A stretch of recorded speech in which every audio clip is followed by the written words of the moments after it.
அனைவருக்கும் வணக்கம். இயல் 4 கவிதை பேழை. திருவிளையாடற் புராணம். பரஞ்சோதி முனிவர் எழுதியுள்ளார். திருவிளையாடற் புராணத்தை எழுதியவர் பரஞ்சோதி முனிவர். நுழையும் முன் கற்றோருக்குச் சென்ற இடமெல்லாம் சிறப்பு செய்வது தமிழ் கூறும் நல்லுலகம். அரசரும் புலவருக்கு கவரி வீசுவர். கண்ணனுக்கு எட்டிய திசை. அனைவருக்கும் வணக்கம். இயல் 4 கவிதை பேழை. திருவிளையாடற் புராணம். பரஞ்சோதி முனிவர் எழுதியுள்ளார். திருவிளையாடற் புராணத்தை எழுதியவர் பரஞ்சோதி முனிவர். நுழையும் முன் கற்றோருக்குச் சென்ற இடமெல்லாம் சிறப்பு செய்வது தமிழ் கூறும் நல்லுலகம். அரசரும் புலவருக்கு கவரி வீசுவர். கண்ணனுக்கு எட்டிய திசை வரை தெரியும் நிலங்களை புலவருக்கு கொடையாக கொடுத்து மகிழ்வர். இறைவனும் புலவரின் அறிவை போற்றுபவன். அறிவிற் சிறந்த புலவருக்காக தூது செல்பவன். புலவரது அறிவு பெருமையை உணர்த்துபவன். காண்டம் திரு ஆலவாய் காண்டம். படலம் இடைக்காடன் பிணக்கு தீர்த்த படலம். படலத்தோட சுருக்கம் மற்றும் முதல்ல பார்க்கலாம். பாண்டிய நாட்டை ஆட்சி புரிந்த குசேலபாண்டியன் என்னும் மன்னன் தமிழ் புலமையில் சிறந்து விளங்கினான். கபிலரின் நண்பரான இடைக்காடனார் என்னும் புலவர் தாம் இயற்றிய கவிதையினை மன்னன் முன்பு பாட அதை பொருட்படுத்தாமல் மன்னன் புலவரை அவமதித்தான். மனம் அருந்திய இடைக்காடனார் இறைவனிடம் முறையிட்டார். மன்னனின் பிழையை உணர்த்துவதற்காக இறைவன் கடம்பவன கோவிலை விட்டு நீங்கி வள திரு ஆலவாய் சென்று தங்கினார் என்பது இக்கதையில் முக்கியமாக கருதப்படும். இதை அறிந்த மன்னன் தன் பிழையை பொறுத்து அருளுமாறு இறைவனை வேண்டி இடைக்காடனாருக்கு சிறப்பு செய்தான். இறைவனும் கோவிலுக்கு திரும்பினார். இதுவே படலத்தோட சுருக்கம். இதை செய்யுளாக பாடல் வரிகளாக தற்போது பார்ப்போம். முதல் பாடல் இடைக்காடனார் மன்னனின் அவையில் கவிதை படிக்கிறாங்க. இடைக்காடனார்னா புலவர். கலிந்த பெரும் கேள்வியினான் எனக் கேட்டு முழுது உணர்ந்த கபிலன் தன்பால் பொழிந்த பெரும் காதல்மிகு கேள்வியினான் இடைக்காட்டு புலவன் தென் சொல் மொழிந்து அரசன் தன்னை காண்டும் எனத் தொடுத்து பணுவலோடு மூறி தீந்தேன் வலிந்து ஒழுங்கு தாரானை கண்டு தொடுத்து உரை பணுவல் வாசித்தான் ஆள். இங்கு பணுவல் அப்படி என்பது என்ன அப்படின்னு பார்த்தோம்னா நூல். பணுவல் என்பது நூல். தார் அப்படின்னா மாலை. இங்கே கேள்வினான் அப்படின்றது நூல் வல்லான். புலவர் சிறந்த நூல் அறிவை பெற்றவர் என்பது பொருள். இப்போ பாடலின் பொருளை பார்க்கலாம். குசேலபாண்டியன் என்னும் மன்னன் மிகுந்த கல்வியறிவு மிக்கவன் என கற்றோர் கூற கேட்டார். இடைக்காடனார் என புலவர் என்ன சொல்றாருன்னா, கலைகளை முழுவதும் உணர்ந்த நண்பர் கபிலர். கபிலரின் மேல் கொண்ட மிகவும் இனிய தேன் உலகும் வேப்பமாலையினை அணிந்த பாண்டியன் அவைக்கு சென்று தாம் இயற்றிய கவிதையை படித்தார் அப்படின்னு சொல்லியிருக்காங்க. அவர் மூறி தேன் வலிந்து ஒழுங்கு தாரனை கண்டு தொடுத்து உரைப்பனவுள் வாசித்தான் ஆள். இப்புலவர் அதாவது இனிய தேன் ஒழுகும் ஒழுங்கு தாரணை அப்படின்னா மாலை. தேன் ஒழுகும் வேப்ப மாலையை அணிந்து பாண்டியனுடைய அவைக்கு சென்று கவிதையை வாசித்தார் அப்படின்றதான் பொருள். கேள்வியனான்னா நூல் வல்லான், கேள்வியனான் அப்படின்னா நட்பினான். நட்பினான்னா யாருன்னா கபிலரோட நண்பர். பணுவல்னா நூல், தார்னா மாலை. இரண்டாவது செயல் பார்ப்போம். மன்னன் தன் புலமையை மதிக்காமை குறித்து இறைவனிடம் முறையிடல். சன்னதியில் வீழ்ந்து எழுந்து தமிழறியும் பெருமானே, தன்னை சார்ந்தோர் நல் நிதியை திரு ஆலவாய் உடைய நாயகனே, நகுதார் வேம்பன் பொன்னிதி போல் அளவு இறந்த கல்வியும் மிக்கு உளன் என்று புகழக் கேட்டு சொல் நிறையும் கவி தொடுத்தேன் அவமதித்தான் சிறிதும் முடி துளக்கான் ஆகி அப்படின்னு சொல்லி பாடியிருக்காரு. ஆலவாய் அப்படின்றது மதுரையில் ஒரு இடம். தார் என்றால் மாலை. மாலை இறந்த அப்படின்னு சொல்ல. இறந்தன்னா கடந்த, புகழன்னா சொல்ல, முடினா தலை. இது சொல்லும் பொருளும் இந்த பாடலுக்குரியது. பாடலுடைய பொருள் பார்த்தோம் அப்படின்னா, இடைக்காடனார் இறைவன் முன்னாடி விழுந்து வணங்கி எழுந்து தமிழறியும் பெருமானே, தமிழை அறிந்த பெருமானே, அடியாருக்கு நல்நீதி வழங்குபவரே, நல்நீதி கொடுப்பவரே அப்படின்னு சொல்றாரு. திரு ஆலவாயில உரையும் இறைவனே, அழகிய வேப்பமலர் மாலகிய அதன் நகுதார் வேம்பன் அப்படின்னா அழகிய வேப்பமாலை அணிந்த பாண்டியன் பொருட்செல்வத்தோடு கல்விச் செல்வம் மிக உடையவன் என கூற கேட்டு அவன் முன் சொற்சுவை நிரம்பிய கவிதை பாடினேன். அவரோ சிறிதேனும் கூட அதை செவி சொடுத்து கேட்கல. அவனோ சிறிதேனும் சுவைத்து தலையசைக்காமல் புலமையை அவமதித்தான் அப்படின்னு சொல்றார். இறைவன் கிட்ட போய் மன்றாடுறார். புலவன் என்னுடைய கவிதையை அவமதித்தார் அப்படின்னு சொல்லிட்டு மன்றாடுறாரு. அடுத்து மூன்றாவது செயல் பாருங்க. என்னை இகழ்ந்தனோ சொல் வடிவாய் நின் இடம் பிரியா இமைப்பாவை தன்னையும் சொல் பொருளான உன்னையுமே இகழ்ந்தனன் என் தனக்கு யாது என்னா முன்னை மொழிந்து இடைக்காடன் தனியாத முனிவு ஈர்ப்ப முந்திச் சென்றான் அன்ன உரை திருச்செவியின் ஊறுபாடு என உரைப்ப அருளின் மூர்த்தி. அதாவது என்ன பொருள் பாருங்க. மூணாவது வரையில முனிவு அப்படின்றது முக்கியமான சொல்லு. முனிவுன்னா சினம். கோபத்தோடு அந்த இடைக்காடனார் என்ன பண்ணியிருக்காருன்னா, பாண்டிய மன்னன் என்னை இகழவில்லை கடவுளே, உங்களையே இகழ்ந்த மாதிரி அப்படின்னு சொல்லி, அதாவது இடப்புறம் வீட்டிற்கும் பார்வதியும் உங்களையும் அவமதித்ததாக தான் இது கருதப்படும் அப்படின்னு கோபமாக சொல்லிட்டு வெளியே கிளம்பிடுறாரு. உரைப்ப அப்படின்னா சொல்றது. இப்போ பாருங்க, சொல்லும் பொருள்.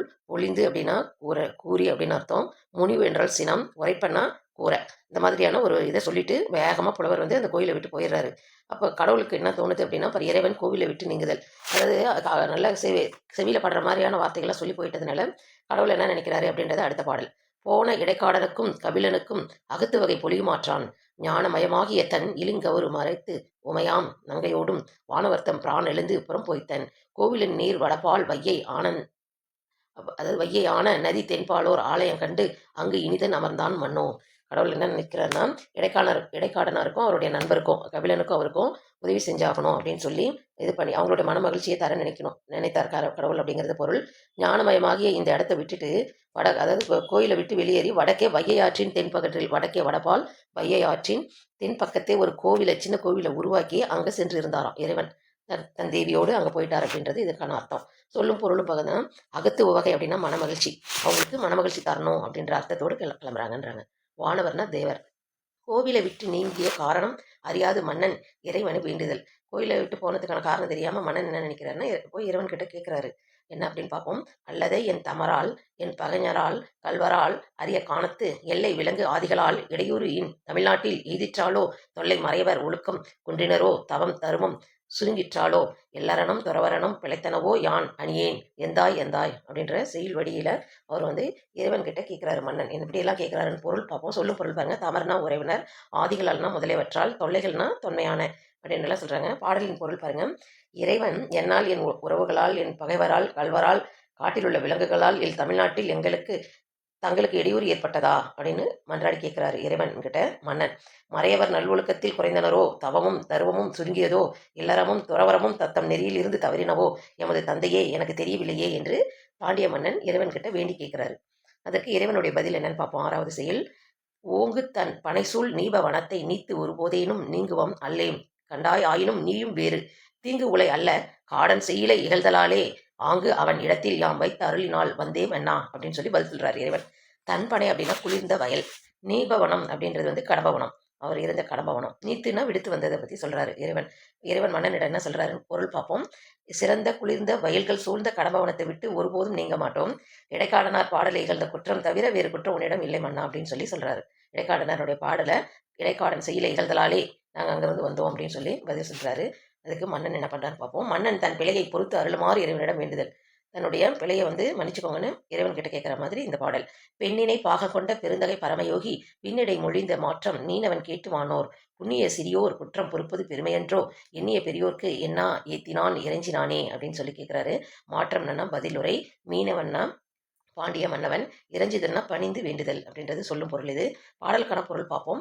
பாடல் என்ன சொல்றாங்கன்னா, வானிலிருந்து ஒழித்த இறைவனுடைய சொல் கேட்டு பாண்டிய மன்னன் உமையை ஒரு பாகத்தில் கொண்ட மேலான பரம்பொருளே புண்ணியனே சிறியவர்களிடம் குற்றம் பொறுப்பது பெரியவருக்கு பெருமை அல்லவா, அது புண்ணிய சிறியோர் பெருமை என்றோ அப்படின்னு கேட்கிறாரு. என்று சொல்லி தன் குற்றத்தை பொறுக்க வேண்டி வணங்கிறார், இறைவனை பார்த்து வணங்கிக்கிறார். அதுதான் அந்த பாடலோட பொருள்.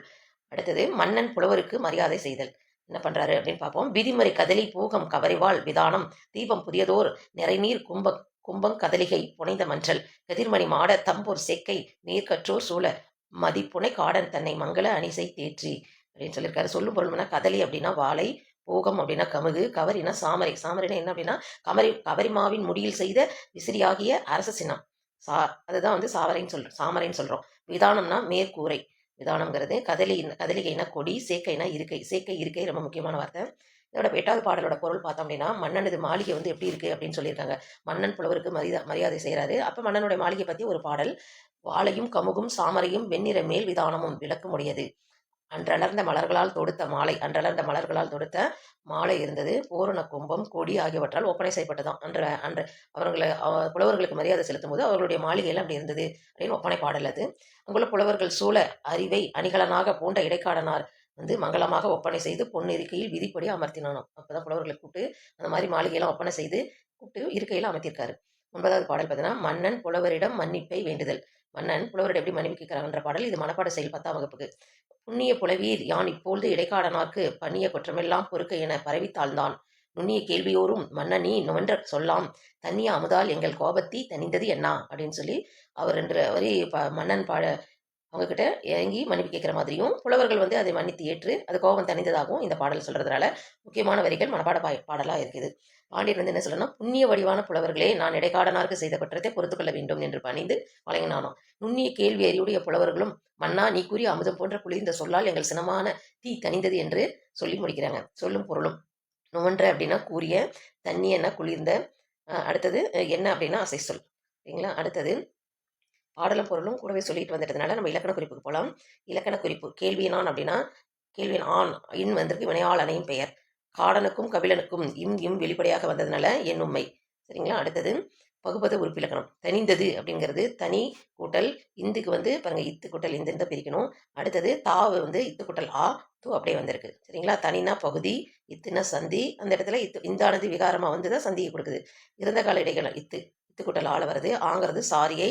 அடுத்தது தான் படற்கை. இங்க இத்து கூட்டல் ஆன்னு பிரிக்கும் போது கடைசி எழுத்தா இருந்தா விகுதியை குறிக்கும். அடுத்தது தூ வந்திருக்கு. அதனால இது சாரியை. விகுதிக்கு முன்பு இருப்பது சாரியை குறிக்கும். எனவே இதுதான் படற்கை வினைமுற்று விகுதி தூ என்பது. அடுத்தது ஒரு சிறிய குறிப்பு மாதிரி கதை ஒன்று கொடுத்துருக்காங்க. அதாவது சொல்லேறு வளவனுக்கு கவரி வீசிய வில்லேறு வளவன் அப்படின்னு சொல்லிட்டு ஒரு சிறிய கதை. ஏடாலும் புலவர் ஒருவர் நாடாளும் மன்னரை காண அரண்மனை சென்றாராம். களைப்பு மிகுதியால் முரசு கட்டலில் கண் அயர்ந்தார். ஒரு புலவர் ஒருத்தர் ஒரு மன்னரை பார்க்க போயிருக்கிறாரு. குற்றமான அச்செயலை செய்த புலவருக்கு தண்டனை வழங்காமல் கவரி வீசினார் மன்னர். உறங்கிய புலவர் மூசிக்கிறனார். கவரி வீசிய மன்னர் தகடூர் இருந்த பெருஞ்சேரல் முறை. கண்விழித்த புலவர் மன்னரின் செயலை கண்டு வியந்து பாமலை பொழிந்தார். மாசர விசித்த வார்புரு வாழ்ப்பின் அப்படிங்கிற முக்கியமான வரி. மாசர விரித்த வார்ப்புரு வாழ்ப்பின் அப்படின்றது ரொம்ப முக்கியமான வரி. இந்த வரியை கொடுத்து இது எந்த பாடல் யார் எழுதுனாங்கன்னு கேட்கறதுக்கு நிறைய வாய்ப்பு இருக்கு. என்ன அப்படின்னா யார் இந்த மன்னர், யார் இந்த புலவர் அப்படிங்கிறதும் தெரிஞ்சுக்கணும். அதாவது ஒரு புலவர் ஒரு அரண்மனைக்கு போறாரு. அந்த அரண்மனையோட அரசனுடைய இருக்கையிலே அமர்ந்து கண்ணயர்ந்துடுறாரு. இதா இருக்கிறதுனால, சோம்பலா இருக்கிறதுனால. அப்ப மன்னன் பாக்குறாரு.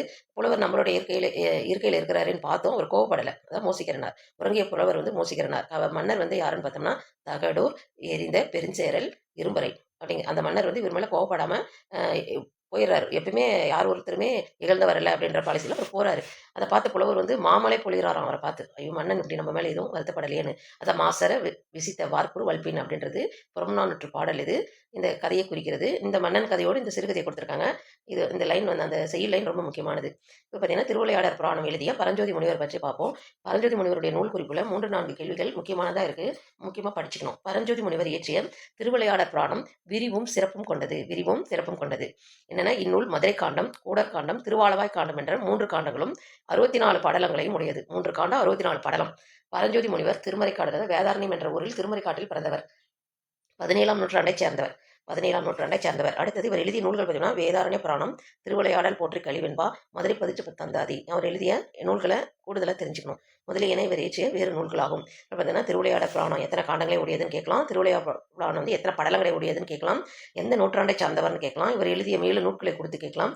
அவருடைய ஊரை பற்றியும் கேட்கலாம். வேதாரண்யம் திருமறைக்காட்டில் பிறந்தாருன்னு. சரிங்களா? இவர் சிவபக்தி மிக்கவர். இந்த மாதிரி கூடுதலான தகவல், முக்கியமான தகவல் எல்லாம் தெரிந்து கொண்டு